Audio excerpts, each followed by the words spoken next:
Racontez-moi. Je croyais en Issa, j'ai rencontré Jésus. Voici tout de suite le témoignage de Jamel Attar. Je suis d'origine marocaine et j'ai été élevé comme musulman par une famille de tradition musulmane. Et dans le biberon, on m'a mis 3 choses.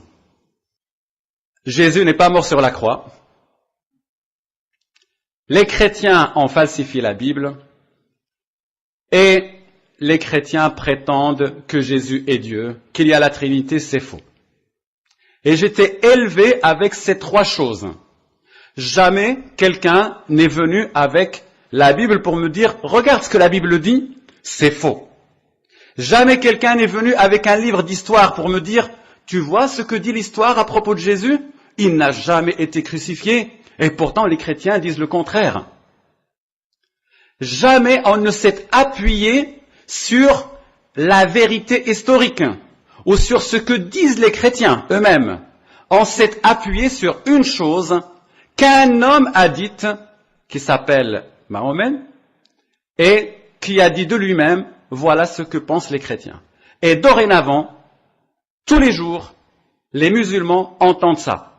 Et c'est gravé au burin dans la tête.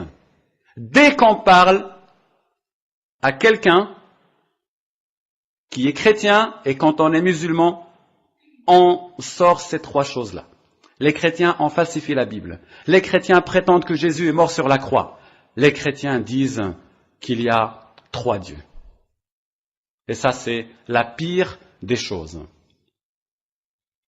À l'école, au collège, au lycée, on répétait ça.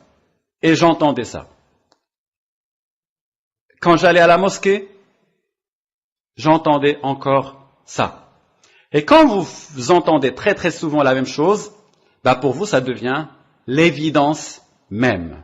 Et il n'y a pas besoin de preuves.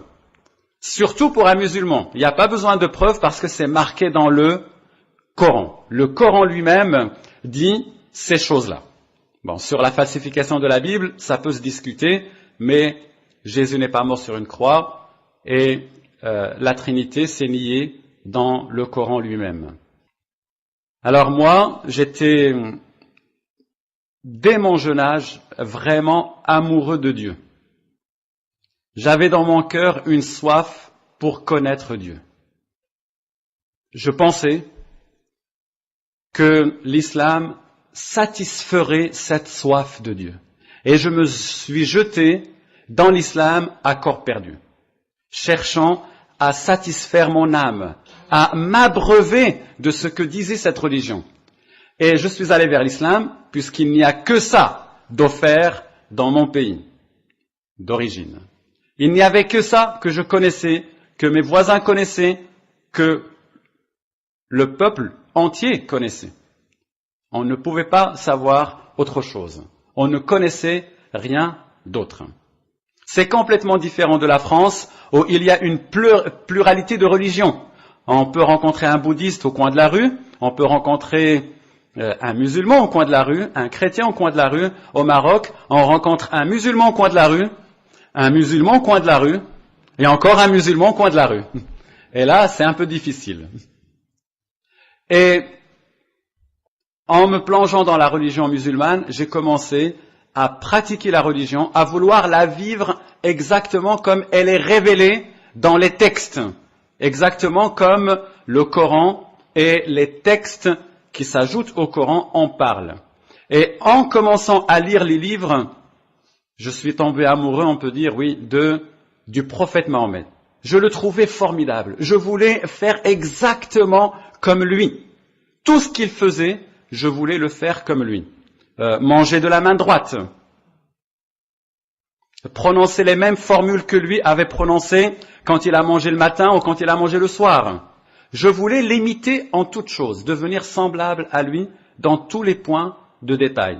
Quand je me levais la nuit, j'avais des formules ou des prières à réciter que lui faisait. Même la rupture du jeûne pendant le Ramadan, il mangeait certaines choses et il fallait que je fasse la même chose. Et ce n'est pas simplement moi, c'est tous les vrais musulmans. Quand je dis les vrais musulmans, les salafistes par exemple, vous voyez des fois ils ont des drapeaux noirs. Ça, c'est pas inventé, parce que Mahomet lui-même avait porté un drapeau noir quand il avait fait la guerre à la Mecque. Ils veulent imiter Mahomet en toutes choses. Et voilà, ancré dans l'islam, convaincu de l'islam, je suis venu en France. On m'a donné la possibilité de venir pour poursuivre mes études à l'université. Et quand je vous dis que la grâce de Dieu fait bien les choses, je sais que pour choisir une université en France, vous savez ce que j'ai fait? On m'a donné une carte de France. Moi, je ne connaissais pas la France. On m'a dit, voilà les villes où il y a des universités, tu choisis. Alors j'ai fait, c'est toi qui seras. Et c'était quand? En Normandie. Mais la main qui a fait par hasard, c'est toi qui seras, c'était une main guidée par quelqu'un qui me cherchait bien avant. C'était vraiment la main de Dieu qui m'a guidé, parce que là, j'ai rencontré des gens qui m'ont témoigné de l'Évangile. Mais je vais un peu vite en besogne parce que quand je suis arrivé en France, je suis arrivé avec une grande conviction de musulman et j'étais en même temps convaincu que les chrétiens, en fait, c'est des gens qui savent très bien que les musulmans ont raison. Mais c'est juste par entêtement qu'ils ne veulent pas reconnaître la vérité. Et moi, je vais leur parler, alors là, ils vont tomber par terre, ils vont être convaincus vite fait, ils vont savoir que l'islam est la vérité, et voilà, je serai parmi les plus grands musulmans. Mais ça ne s'est pas passé de cette façon-là. J'ai rencontré une personne chrétienne pour la toute première fois au restaurant universitaire. Elle avait un stand sur lequel étaient posées des Bibles, et ça m'a étonné. Vous savez pourquoi? Parce que je ne savais pas que la Bible pouvait exister en papier. Les musulmans, dans les pays musulmans, en parlent tout le temps, mais on a l'impression que c'est un livre, j'allais dire, virtuel. Et c'est vraiment le cas. Parce que si vous sortez dans la rue en disant « je voudrais acheter une Bible », là vous pouvez vous faire claquer, pour le moins, insulter, mais en tout cas, vous aurez beaucoup de mal à trouver une Bible. Et donc, dans l'esprit des gens, la Bible, c'est un texte virtuel, fantomatique, qui n'existe que dans la tête des gens. Et quand je le vois, ce livre-là posé pour la première fois, je me dis « oh, mais ça existe, c'est comme le Coran, c'est bizarre ». Alors je me suis approché de cette personne-là, et on a commencé à parler, et elle m'a dit « écoute, je connais des chrétiens, je vais te les présenter si tu veux, des jeunes ». Alors moi j'étais très heureux, je me suis dit en tout cas des gens que je vais pouvoir convertir à l'islam. J'étais très enthousiaste. Et je me rappelle, vous savez, je vous parle de quelqu'un qui était vraiment naïf. On arrive et on a grandi dans un contexte où il n'y a qu'une seule religion et personne ne vous conteste. Et personne ne vous dit, mais ce que tu me racontes là est faux. Si vous dites Dieu est grand, tout le monde répond, ouais, amen. Si vous dites n'importe quoi, tout le monde est d'accord avec vous. Et quand j'arrive en France, j'avais l'impression que les Français, c'était comme des Marocains. Il suffisait de dire un mot et tout le monde allait dire amen. Et j'ai commencé à parler avec ces chrétiens, ils ont commencé à parler avec moi, et tout de suite je me suis rendu compte que c'était pas aussi facile que ça, ils étaient aussi têtus. J'arrivais pas à les convaincre. Mais vous savez, pour les convaincre, j'avais vraiment pas beaucoup de choses dans la main. Parce que, qu'est-ce que je pouvais leur dire? Ah, mais les chrétiens, mais vous avez falsifié la Bible. Ah, mais les chrétiens, mais vous dites que Jésus est mort sur la croix. Oui, c'est vrai. Mais vous avez tort. Non, on n'a pas tort. Mais si vous avez tort, prouve-le. Prouve-le-nous. Le Coran le dit. Ouais, mais le Coran, pour nous, ça représente rien. Ah, et là, on est coincé. Vous avez tort parce que le Coran le dit. Mais le Coran ne représente rien pour moi. Prouve-le-moi autrement. Et c'est là où je me suis dit, ça va être l'occasion de lire la Bible et de montrer absolument qu'elle est fausse. J'ai commencé à lire la Bible, et d'ailleurs, il y a beaucoup de chrétiens qui étaient très heureux de me l'offrir. Il faut toujours être content d'offrir une Bible. Parce que la Bible, c'est le livre le plus dangereux. Il peut vous changer, disait le slogan. Ne lisez pas ce livre, il peut vous transformer. Et c'est vrai. Parce que moi, je voulais, en le lisant, prouver aux chrétiens qu'ils racontaient n'importe quoi. Mais je ne savais absolument pas à quoi m'attendre. Comme beaucoup de personnes, aujourd'hui, même les non-musulmans, même nos petits-enfants à l'école, ils ne savent absolument pas de quoi parle la Bible. Moi, je suis dans une école publique. Vous savez que certains enfants me disent que Jésus a vécu il y a 40 ans. C'est pour vous dire qu'on est dans une totale ignorance de ce que contient la Bible. Et quand j'ai ouvert la Bible, y cherchant des erreurs pour convaincre les chrétiens, c'était une aventure incroyable qui s'offrait à moi. D'abord, une aventure d'angoisse et de trouble. Parce que quand vous êtes convaincu de quelque chose et que vous êtes confronté au contraire de ce que vous croyez, c'est vraiment une horreur. C'est vraiment très dur. Et la première chose que j'ai vue dans la Bible, c'est qu'elle parlait de beaucoup de choses qui se trouvaient dans le Coran. 80% de récits dans le Coran se trouvent dans la Bible. Et moi, je pensais que le Coran était tombé du ciel, tout fait, et qu'il était vraiment unique. Et quand vous découvrez que, non, des histoires dans le Coran se trouvent dans la Bible écrites bien avant, vous vous dites, mais c'est incroyable ça. C'est pas possible, ça ne peut pas exister. Il y a un truc. Mais on continue parce qu'on veut quand même convaincre les autres. Et j'ai ouvert les évangiles et là j'étais en face de quelqu'un d'absolument incroyable. Nous les chrétiens, nous perdons la fraîcheur de la découverte de l'évangile pour la première fois. Imaginez quelqu'un qui ne sait rien de Jésus, qui ne sait rien de l'évangile et qui commence à lire, il ne sait rien de Jésus, si je savais des choses, que Jésus était un prophète, qu'il était musulman. Ah bah oui, même Adam était musulman. D'ailleurs, tous les prophètes, tous les hommes sont des musulmans. Après, ils deviennent des chrétiens, c'est bizarre.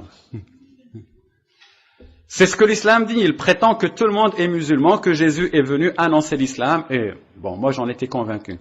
Mais je ne savais pas que dans la Bible, il y a une longue histoire, il y a des évangiles qui racontent par le menu détail la vie et la mort de Jésus. Pour moi, ça se réduisait à quelques mots, c'est-à-dire aux 93 versets dans le Coran. En tout et pour tout, 93 versets sur Jésus. Sur 6226. Ça, c'est rien. Proportionnellement, c'est rien. C'est 2%. À peu près. Et quand j'ai commencé à lire les évangiles, je me rappelle, comme si c'était aujourd'hui, l'émotion de la rencontre avec Jésus. Cet homme, qui était pratiquement un inconnu, et qui devenait petit à petit une personne, mais vraiment particulière, une personne unique, une personne surprenante, une personne qui parle de manière totalement différente que ce que pouvaient raconter les autres.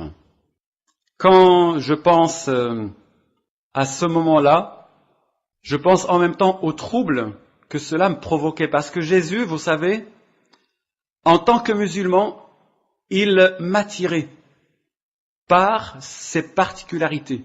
Mais en même temps, il me faisait peur. Vous savez pourquoi?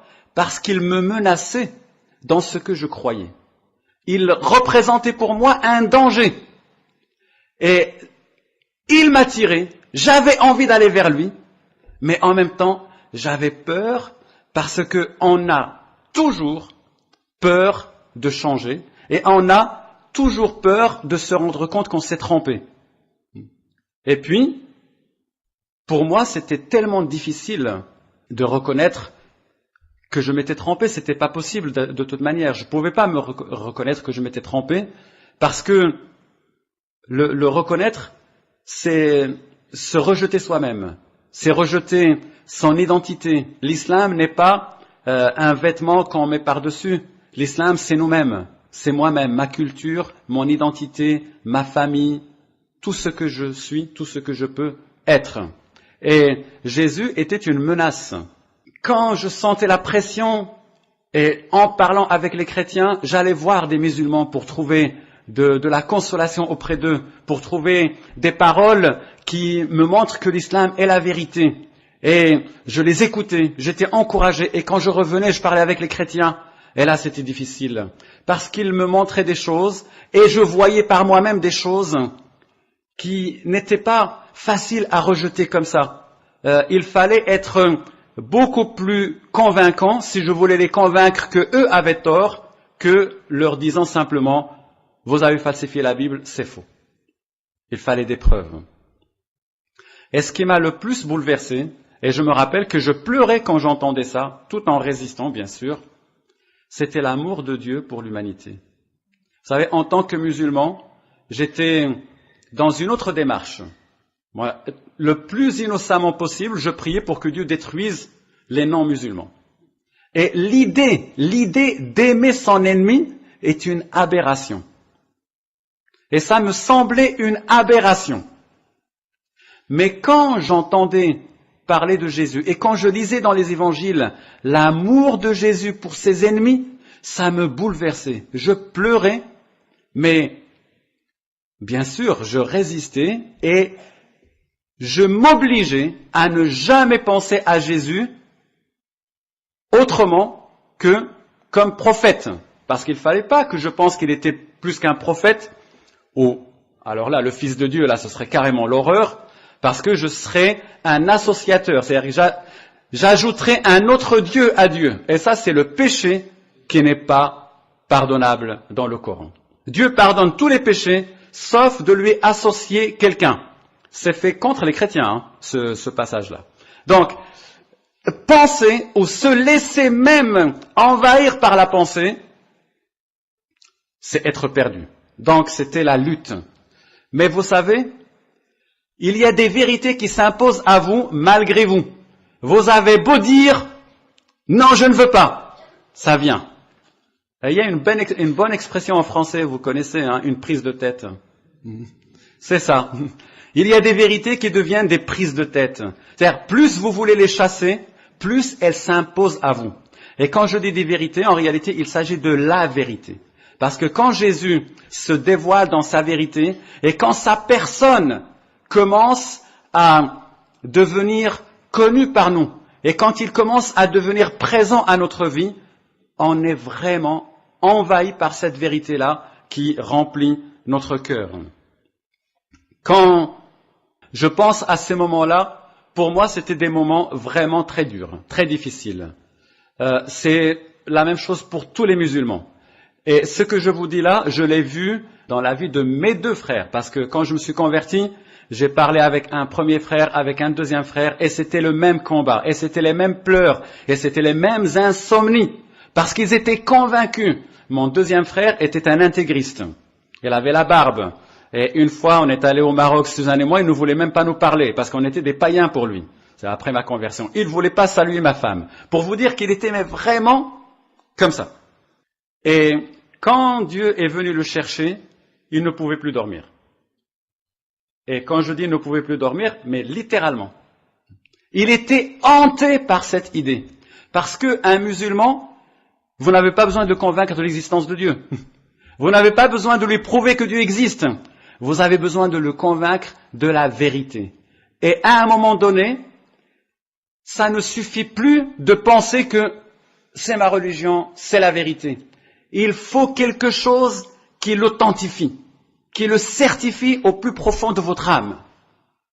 Et c'est ça ce que j'étais en train de chercher. Je voulais être absolument convaincu que la religion musulmane est la vérité. Mais plus je cherchais des indices, plus la vérité de l'évangile s'imposait à moi. Quand je lisais les psaumes, ça me faisait peur. Parce que vraiment, je me disais, mais c'est vrai, il ne faut pas que je les lise. Mais en même temps, il faut que je les lise pour montrer que c'est faux. Donc vous voyez, hein, c'est compliqué. Et je lisais d'autres passages comme Ésaïe 53, écrit 700 ans avant et qui parle de la mort de Jésus, qui parle du salut qu'il allait opérer. Et je me disais très souvent, mais pourquoi les Juifs et les chrétiens auraient falsifié la Bible? Parce que moi, si j'étais à leur place, alors là, pour la falsifier, je l'aurais falsifiée. J'aurais enlevé toutes les mauvaises choses qui parlent de moi. Parce que le peuple d'Israël, il s'en prend plein la figure dans la Bible. S'ils voulaient vraiment falsifier la Bible, ils auraient enlevé tous ces passages négatifs à leur égard. Parce qu'en comparaison avec le Coran, c'est autre chose, hein, le Coran, la manière dont il parle des musulmans. C'est beaucoup de flatterie et moins de reproches, beaucoup moins de reproches. Et je me disais, mais les Juifs, s'ils avaient un passage à enlever de la Bible, c'était le psaume 22 et Ésaïe 53. Moi, à leur place, c'est ce que j'aurais fait, quoi. Parce qu'ils sont là pour leur dire, vous avez tort. Jésus est le Messie, il a accompli les psaumes. Et eux, ils les gardent. S'ils gardent ça, c'est parce qu'ils aiment la Bible, même quand elle témoigne contre eux. Pourquoi aurait-il falsifié ça? Et ce travail se faisait petit à petit dans ma tête. Et il y a quelques éléments rapidement qui se sont imposés à moi. L'amour de Dieu, bien sûr, et le visage de Dieu présenté par Jésus.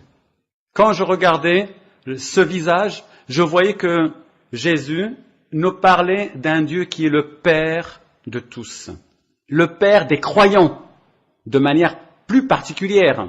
Il est le Père de tous en tant que créateur, mais il est le Père des croyants en tant que celui qui les enfante à une nouvelle vie. Et c'est un Père qui vient pour avoir une relation avec nous. Moi, en tant que père, j'ai une relation avec mes enfants. Et lui, en tant que père, il veut avoir une relation avec nous. Ça n'existe pas dans l'islam. On parle de l'islam comme la religion de la soumission. Oui, on est soumis à un Dieu qui est au-dessus de nous, avec qui on n'a pas réellement de contact. Le mot religion en arabe veut dire un dû, quelque chose que je dois à Dieu. Et il m'a demandé de faire des choses, je l'ai fait pour être quitte avec lui, et après c'est fini. Autre chose, l'islam me disait fais, F-A-I-S, un ordre. Tu dois faire, tu dois accomplir des bonnes œuvres pour être sauvé. Et la Bible et Jésus et les chrétiens qui me témoignaient me disaient c'est fait, F-A-I-T. Et vous voyez la différence, F-A-I-S, F-A-I-T. Et pour moi c'était la hantise. Et en même temps, ça me poussait à réfléchir au péché. Les musulmans disent, tu peux faire et Dieu va agréer ce que tu fais. Les chrétiens me disaient, tu ne peux rien faire parce que Dieu n'agréera rien de ta part. Si tu lui offres quelque chose, c'est souillé par le péché que tu commets. Tu ne peux rien faire, mais sache et crois simplement que c'est fait, que c'est accompli par Jésus. Sur la croix, et là ça m'énervait. Sur la croix, Jésus ne pouvait pas mourir sur la croix. Et en même temps, ça peut être vrai, ça. Et puis, dans mon échange avec les chrétiens, avec la famille Lassé qui m'avait fait bon accueil, et avec Suzanne, qui est devenue après ma femme, je me rappelle une fois, elle m'avait vraiment énervé. Vraiment, hein. Vous savez, j'étais tourmenté dans mon cœur, je n'en pouvais plus. Et vous savez ce qu'elles me disent ? Ah, Jamel, si tu es malheureux, c'est parce que tu n'acceptes pas Jésus. Ah! Alors là, c'était la goutte qui faisait déborder le vase. Je leur ai dit, je ne veux plus vous voir, c'est terminé. Au revoir. Et je suis parti. Mais je suis parti le plus malheureux au monde. Parce que Dieu me cherchait, je fuyais, et je voulais continuer de croire en l'islam. Et je suis parti, et après, elles pensaient que j'allais me suicider ou je ne sais pas quoi d'autre, elles étaient désespérées aussi. Je suis rentré et j'ai commencé à lire le Coran pour avoir la paix et ce jour-là, rien à faire. Le Coran, ça ne marchait pas. Parce que, en tant que musulman, vraiment, je lisais le Coran et je trouvais de la paix en le lisant. Et ce jour-là, ben non, ça marchait pas. Et ça m'énervait encore plus. Alors je me suis dit, bon, puisque c'est comme ça, je vais me coucher. Je suis allé dans la chambre, dans mon lit, et en m'étendant, j'ai commencé à réciter des versets coraniques comme je le faisais d'habitude, des passages que je connaissais par cœur, et je faisais bien la différence que je m'adressais à Allah et non pas au Dieu des chrétiens. Et en même temps, il y avait beaucoup de chagrin, beaucoup de tourments dans mon cœur, et tout d'un coup, alors que j'étais en train de prier Allah, que je ne pensais absolument pas à Jésus, la pièce où j'étais commençait à se remplir d'une présence incroyable. Et j'ai eu une grande frayeur, une grande peur. J'étais allongé sur le lit, je me suis redressé vite fait, et je commençais à dire, mais c'est qui ? Et quelqu'un était là dans la pièce. Une personne. Je n'ai pas vu de mes yeux, de chair, mais des yeux intérieurs, était convaincu de la présence de quelqu'un là. Et tout mon corps commençait à trembler. J'avais des fourmis partout. Et je commençais à parler à cette personne. Mais qui es-tu ? Et puis d'un seul coup, est-ce que c'est toi, Jésus ? Est-ce que c'est toi ? Pourquoi est-ce que j'ai pensé que c'était Jésus ? C'est lui qui a mis dans mon cœur la vérité de sa révélation. Est-ce que c'est toi, Jésus ? Et tout de suite après, j'ai dit un truc incroyable. si c'est toi, je t'accepte. Et tout de suite après, j'ai commencé à hurler, non, je ne peux pas, je ne veux pas, je ne peux pas. Parce que dans ma tête, il y avait toujours ces choses-là. Jésus ne peut pas être mort sur la croix. Jésus ne peut pas être le Fils de Dieu. Les chrétiens disent n'importe quoi. Et quand je dis, si c'est toi, Jésus, je t'accepte, tout de suite après, je me dis, mais qu'est-ce que je fais? C'est du n'importe quoi. Et immédiatement, l'idée m'est venue, Dieu a mis dans mon cœur de téléphoner au pasteur, avec qui je parlais très souvent, et je cherchais à le convaincre qu'il avait tort, et lui, il me présentait l'évangile. Et tout en marchant, je hurlais, non, je ne veux pas, et il y avait une main sur le dos qui me poussait. Quelqu'un était en train de pousser, moi je disais, non, je ne veux pas, je ne veux pas. Et quand je suis arrivé au téléphone, j'ai pris le téléphone, j'ai appelé le pasteur, je lui ai dit, il faut que tu viennes maintenant. Ils se sont dépêchés avec sa femme, parce que comme je m'étais fâché avec eux, ils pensaient que j'allais me suicider ou que j'étais vraiment déprimé. Alors, ils sont venus très très vite, et je crois que je n'ai jamais autant pleuré de ma vie.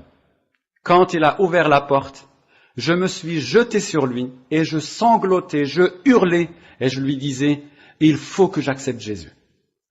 Il faut que j'accepte Jésus. Et il m'a laissé pleurer, et à la fin, il m'a fait asseoir, et comme il savait beaucoup de choses me concernant, il me dit, je vais te poser quelques questions, Jamel. Ah bon? Tu veux accepter Jésus? Oui, je te dis, il faut que j'accepte Jésus. Est-ce que tu crois que Jésus est le Fils de Dieu? Ça, c'était de la provocation. Et vous savez, pour moi, c'était la conviction totale. Bah oui, c'était évident. Jésus est le Fils de Dieu. Tu crois qu'il est mort pour tes péchés, pour te sauver? Oui, je crois qu'il est mort pour mes péchés, pour me sauver. Tu crois que Jésus t'aime? Tu crois qu'il est vraiment le Fils de Dieu? Oui, je crois qu'il est le Fils de Dieu. Et après, on a prié ensemble. Et le lendemain, quand je me suis réveillé, autant j'ai pleuré la nuit, autant c'était une joie immense pendant la journée. Je ne pouvais pas réprimer le rire et le sourire. C'était vraiment une transformation instantanée, radicale. Et je ne peux pas vous dire comment c'était une évidence pour moi, mais c'était la réalité. Et aujourd'hui, c'est encore plus évident que jamais. Parce que j'ai approfondi mes connaissances de l'islam et je me dis, mais Dieu m'a vraiment fait grâce en se révélant à moi et il est vraiment le Sauveur. Il a envoyé Jésus qui est son Fils, qui est le Sauveur. Jésus est le Fils de Dieu. Jésus est le Seigneur de tous. Jésus est mort sur la croix. Et cela est horrible et scandaleux. Oui, mais il l'a fait par amour pour moi. C'est une certitude gravée dans le cœur et c'est une certitude qui vient de la parole de Dieu.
Amen.